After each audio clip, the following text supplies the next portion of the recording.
Parte de calor.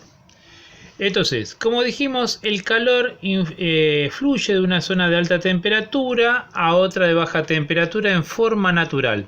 Lo que aclaramos acá en forma natural se debe a que si nosotros interpretamos el agua como un flujo de agua, naturalmente el agua va de una zona de mayor altura a menor altura.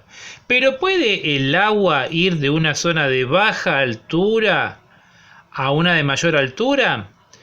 La respuesta es sí. O sea, con una bomba de agua yo puedo subir agua a un tanque, pero esta forma no es natural, ¿tá? Por eso acá se aclara que es un proceso que va en forma natural. El calor fluye de una zona de alta a baja. Bueno, con el agua sabemos que puede subir a través de una bomba, pero ¿cómo el calor puede ir de una zona de baja temperatura a una de alta? La idea es, el ejemplo es la heladera. La heladera lo que hace es sacar calor de una zona de baja temperatura. Por ejemplo, el agua que se encuentra dentro de la heladera está a baja temperatura y ese calor lo envía afuera de la heladera. Y lo vamos a notar en la parte de atrás de la heladera con el radiador. Entonces, acá estamos haciendo una experiencia donde hay fuego, bien, y acá hay agua a 20 grados centígrados. El fuego está a 1000 grados, fluye del fuego al agua. Si está a 5 minutos, la temperatura pasa a 40, 10 minutos a 60, 15 minutos a 80. O sea, cuando más tiempo está en el fuego, más temperatura va a tener el agua. No hay ninguna novedad eso. O sea que cuando más tiempo está, más calor recibe. Entonces decimos que cuando más calor recibe el agua, la temperatura de este aumenta. El calor Q es directamente proporcional a la variación de temperatura. La cuestión que nosotros tenemos que generalizar y no podemos poner agua, entonces vamos a poner masa. Cuando más calor recibe una masa, y repetimos lo mismo de arriba, la temperatura de este aumenta. El calor es directamente proporcional a la variación de temperatura. Ahí nos queda la fórmula que calor es proporcional a lo que varíe la temperatura. El segundo experiencia, tenemos agua en los dos casos 20 grados, pero fíjense, acá está lleno la olla y acá está la mitad. Entonces, si en este caso está en 10 y este caso en 20, los dos terminan a la misma temperatura. O sea, tenemos el doble de agua, pero está el doble de tiempo en el fuego. Y la temperatura es la misma. Lo que vamos a decir acá es a mayor cantidad de agua, mayor cantidad de calor. Obviamente, este tuvo 20 minutos y este tuvo 10 minutos. O sea que a este le tuve que entregar más calor. Bien. Aunque la temperatura haya sido la misma. En los dos dice, la misma temperatura, la misma cantidad de calor. Sí, pero acá tuve que calentar una masa que fue el doble, por lo cual él tuvo que estar el doble de tiempo. Entonces, generalizando, quedaría a mayor cantidad de masa, mayor cantidad de calor hay que entregar para que llegue a una misma temperatura. O sea que el calor que entrego es proporcional a la masa. No es lo mismo calentar 10 kilos de acero que medio kilo de acero. 10 kilos de acero que estén al rojo vivo implica que tuve que entregarle más calor que a un alambre de acero para que llegue al rojo vivo. En este caso, la tercera experiencia tiene que ver con que acá estoy hirviendo agua y acá estoy hirviendo un metal. Los dos están 10 minutos. El agua llegará a 40 grados, pero el metal va a llegar mucho más temperatura. Fíjense que está más al rojo vivo. En los dos casos tengo 1 kilo de agua y acá tengo 1 kilo de hierro. Esto lo podemos notar, por ejemplo, si tomamos en invierno unas tijeras, lo tomamos con la mano, enseguida la tijera lo vamos a sentir fría y va a absorber el calor de nuestra mano y si se lo pasamos a otra persona, esa tijera va a estar tibia. En cambio, si nosotros ponemos la mano en agua, que está en el agua fría, no vamos a sentir que calentamos el agua, más bien que el agua nos está enfriando la mano. O sea, el calor que transmite la mano es suficiente para calentar las tijeras, pero no para calentar el agua. Entonces a eso le vamos a llamar capacidad calorífica. Bien. Acá la pregunta era si estoy entregando la misma cantidad de calor, y yo estoy diciendo que sí porque está el mismo tiempo en el fuego, indicando que también es la misma tipo de hornalla. Entonces, a eso le vamos a llamar capacidad calorífica. Hay sustancias como por ejemplo los metales que con poquito calor, con la mano que el calor que produce la mano, él levanta temperatura, pero no es suficiente calor para levantar la temperatura del agua.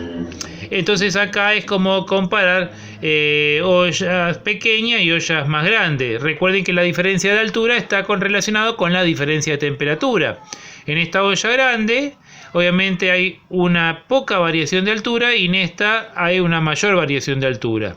¿Tá? Esto tiene que ver con la capacidad de cada olla. La capacidad calorífica es la misma. Hay que tienen gran capacidad, como el agua. Entonces necesitan mucho calor para que aumente la temperatura. Fíjense que mientras que este aumentó a 500, este aumentó a 40. En 10 minutos yo puedo poner la mano, voy a sentir caliente, capaz que lo saco, pero acá directamente se va a quemar la mano y va a sufrir mucho daño. A eso se le llama capacidad calorífica. Entonces, tenemos que el calor es proporcional a la variación de temperatura, es proporcional a la cantidad de masa y es proporcional a la capacidad calorífica. Es proporcional a todo. Entonces, tiene que ser todo aquello que va multiplicando. Fíjense que en estas fórmulas las tenemos que descartar porque siempre hay algo dividiendo, hay algo que es inversamente proporcional. El único que es todo proporcional en este caso es esta fórmula: el producto de la masa, la capacidad calorífica y la variación de temperatura. Esta sería la fórmula correcta. Bueno, acá hay una serie de ejercicios que lo estoy explicando. Esto después voy a aplicarlo en un video en la parte de ejercicios, así que vamos a pasar esto por alto.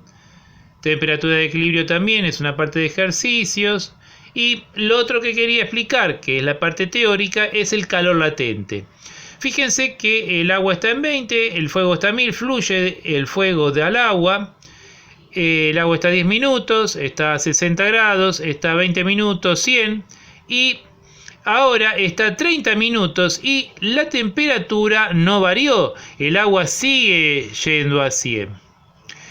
Si en la otra fórmula el calor latente, o sea, yo podía medir el calor con la variación de temperatura, bien, o sea, en este caso yo puedo medir cuánto calor absorbió del fuego por lo que haya variado la temperatura. En este caso me encuentro con un problema porque en el segundo y en el tercer paso no varió la temperatura del agua. El agua está a 100 y el agua está a 100.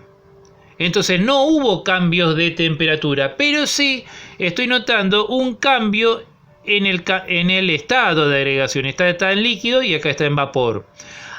Hay un cambio. Nosotros el concepto de energía era aquello que produce cambio. Entonces no hay cambio en la temperatura, pero sí hay cambio en el estado de agregación. Entonces necesito otra fórmula para poder describirme esta situación porque la otra no me sirve. Tiene que haber un cambio de temperatura para poder aplicar la otra fórmula. Entonces, ¿qué tipo de cambio se produce en este último? Un cambio de estado. ¿Hay intercambio de energía? Sí, hay intercambio de energía porque se está produciendo un cambio de estado, no de temperatura, pero sí de estado. Entonces, por eso esta fórmula no me sirve porque no va a poder medir ese intercambio de energía.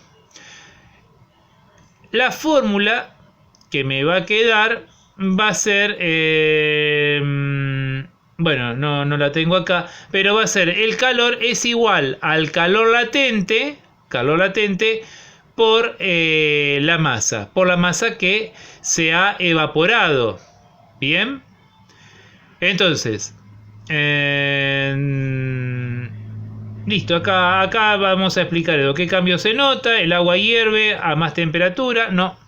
acá vamos a ver que si yo pongo el fuego en mínimo o en fuego el máximo, lo que voy a tener es menos vapor y más vapor, pero el punto de ebullición sigue siendo el mismo, 100 grados.